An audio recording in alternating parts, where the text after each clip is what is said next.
This week on the Retirement Quick Tips podcast, I'm talking about the most common ways rich people accidentally destroy their wealth and how you can avoid falling into these traps.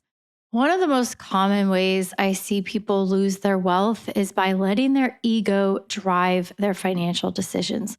Now, the problem with this is that too many people who are driven by their ego, they cannot step back and see that that's what's happening. And unfortunately, it's just unlikely to correct itself. They reach a certain level of success, they start spending like everyone else around them. And suddenly it's not enough to fly first class. You got to charter a private jet. And they're buying exotic cars and just massive homes financed with debt. In my role as a financial advisor, I see both sides of this. I see some people who overspend to the point where their lifestyle is on a razor thin margin.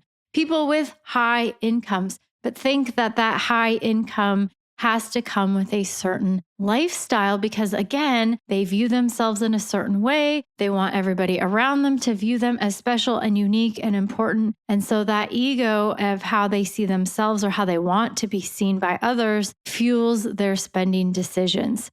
And it's not uncommon for people with a high income to also be living paycheck to paycheck. See, a lot of people think that it's just people in like lower middle class or working class who live paycheck to paycheck. These days, a lot of middle class people are living paycheck to paycheck, but you'd be surprised that a lot of people in the professional classes, I'm not talking about the elite, the people at the top, but even people in the top 10, top 20% of income ranges, surprisingly, are living paycheck to paycheck. Most people manage their finances and spend money as if nothing bad is ever going to happen. If they lose their job, if they have a health issue, maybe they can't work for 6 months because they had a diagnosis, they got really sick.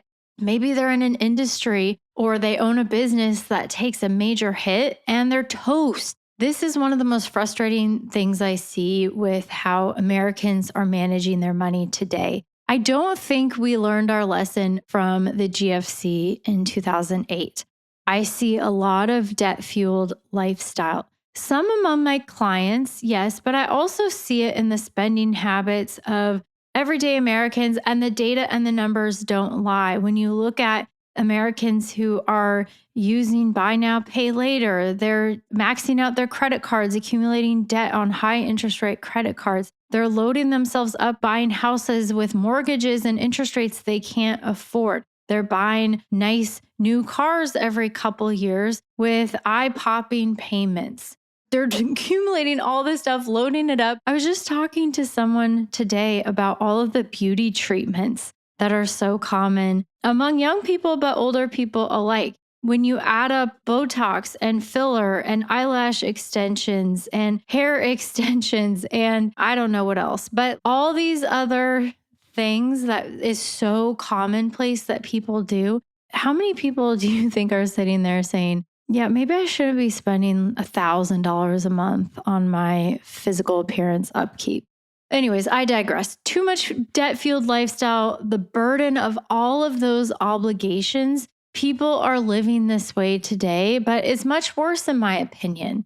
The GFC in 2008, I mean, there was a lot of debt, but we didn't have the type of student loan debt. The card debt was not nearly as high as it is today. There's just a lot more debt hiding under the surface. And my concern is that with the employment and the labor market already showing signs of stress, the thing that hasn't happened are the mass layoffs. And my concern is that if that happens, if that last domino falls, that's going to be the straw that broke the camel's back if mass layoffs start. And you're going to see a lot of people who have funded that debt-fueled lifestyle completely screwed because they had zero financial cushion, safety net, no savings. Everything coming in is going out the door. That's like 80% of Americans, maybe higher. What I see more commonly the last few years, ever since COVID and the pandemic and the ultra low interest rates really drove that spending spree with people buying new houses and upgrading and moving. A lot of people have locked themselves into a particular lifestyle.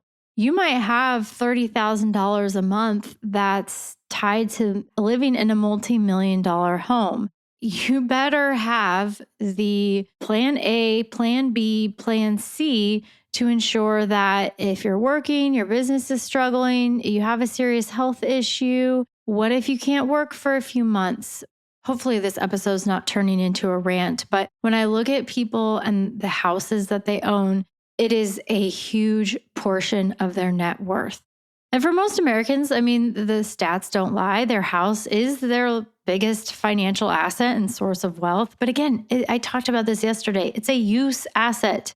It is not something that makes you feel richer. In fact, your house makes you feel poor. You got to fix the roof. You got to put a new HVAC system in. Something is always breaking. I mean, at least in my house, I don't know. Our house gets a lot of wear and tear because there's 6 of us living here.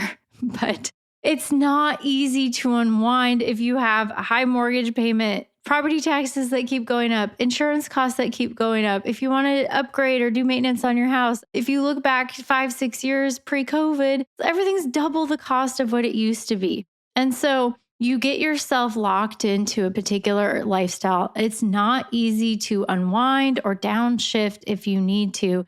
And a lot of people, it's just an ego-driven trap. Also, another trap here is that as people kind of move up the wealth and social status hierarchy, I find that they start thinking that traditional investments like stocks and bonds are too basic. Instead, they reach a certain level of wealth and income, and they think they need to chase private equity, hedge funds, flashy real estate deals.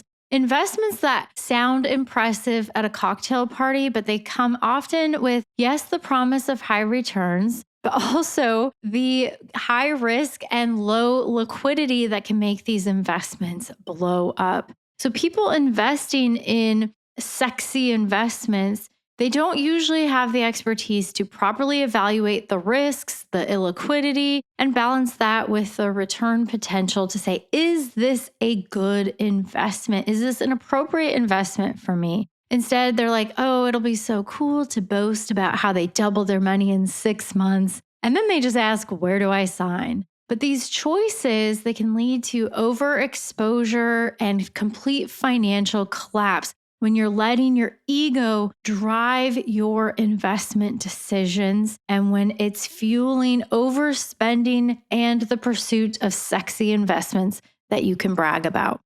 All right, that's it for today. Thank you so much for listening. My name is Ashley Mitchikay, and this is the Retirement Quick Tips Podcast.